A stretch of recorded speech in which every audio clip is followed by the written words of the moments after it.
بيكم يا رب تكونوا بخير. الواحد بقاله فترة بعيد عن الكورة بس اضطر يطلع يتكلم. يعني الواحد بعيد عشان اخواتنا في غزة والوضع مش الواحد نفسيا مش حابب يطلع يتكلم في حاجة زي كده. بس النهاردة الموضوع شدني. يعني المفروض النهاردة كان في ماتش بين الأهلي والزمالك، وكالعادة الزمالك لازم ينسحب. ليه؟ ده الزمالك. يعني قدرا انت تاني اكبر فرقة في مصر، بس انت فرقة ما بتحترم يعني نادي ما بيحترمش تاريخه. طب من 4 سنين كانت الاعذار: الاتوبيس اتاخر، اللي ولاد كانوا حابين يخشوا الحمام، كورونا. المره دي ايه الاعذار؟ يقول لك ظروف قهريه. يعني ظروف قهريه للفرقه كلها.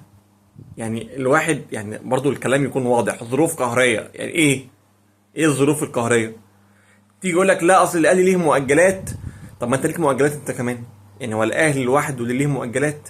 فرق ماتش واحد بينكم انتوا الاثنين. يعني ما فرق ماتشين يا سيدي. ايه الازمه؟ طب ما انت هتلعب السبت اللي جاي ماتش سيراميكا، وماتش سيراميكا من المرحله الثانيه اللي انت قلت مش هتلعبها، وهتطلع حنفي. يعني انسحبت وحنفي كالعاده. فما كبرناش يا زمالك، ما كبرناش على الكلام ده. طب من 4 سنين لما انسحبتم قلتوا النادي مخطوف مننا والنادي ملهوش دعوة وشخص واحد اللي بيقود السفينة. طب المرة دي ايه؟ كم فرد بيقود السفينة؟ نفس الدماغ ونفس الأفكار ونفس الاستراتيجية. وفي ناس بتصدق. لا، وسيادة الوزير يطلع يقول لك لا أنا مش هسمح إن الأهلي يروح الاستاد ونستنى وفرقة تستنى فرقة وما تجيش وتبقى فضيحة. طب ما هي كده يا سيادة الوزير فضيحة برضه. يعني العالم كله مش غفلناهم يعني. العالم كله مش هيعرف إن في فرقة انسحبت اسمها زمالك. كله عارف، كله عارف الوضع. فما كانش مبرر يعني ان، لكن طبعا ديت وهقول ده بعدين، ديت لعبة ان عشان شروط الانسحاب ان نادي يروح والحكام تنزل والفرقة التانية ما تجيش. كده ممكن يكون اعتذار عن الماتش مش انسحاب. بس ده مش موضوعنا النهاردة، لكن برضو ايه، حاجة كده ممكن توضح لنا الامور قدام. فالوضع بالنسبة لنا يا جماعة سخيف. ان نادي بيمشي منظومة كلها على مزاجه، نادي محدش قادر ياخد معاه حق ولا باطل، نادي هيتغرم واصلا عليه فوق 100 مليون غرامة ما بيدفعهاش ولا هيدفع.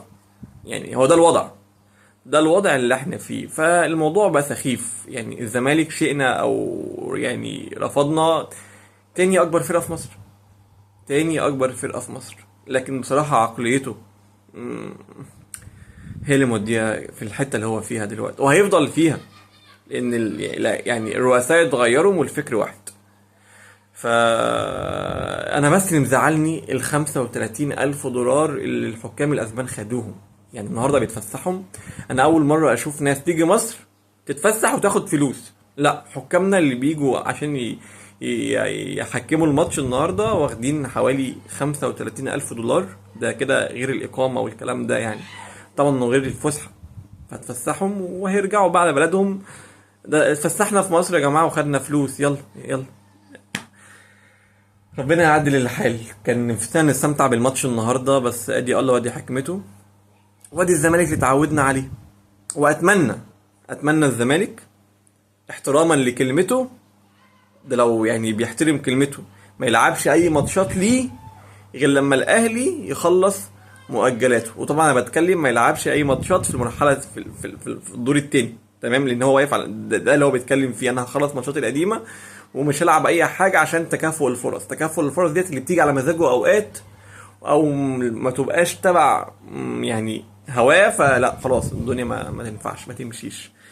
فدي الكرة في مصر يا جماعة، دي الكرة في مصر. يعني الدوري الإنجليزي متحدد ماتشاته الموسم الجديد بالتواريخ بالساعة. بس أنا بتكلم على إيه؟ بتكلم على الدوري الإنجليزي. إحنا في مصر، إحنا في مصر عشان إحنا اللي حاطين نفسنا في النقطة ديت، وهنفضل فيها على طول علشان إحنا ما عندناش منظومة، ما عندناش منظومة. شكرا، وأشوفكم على خير.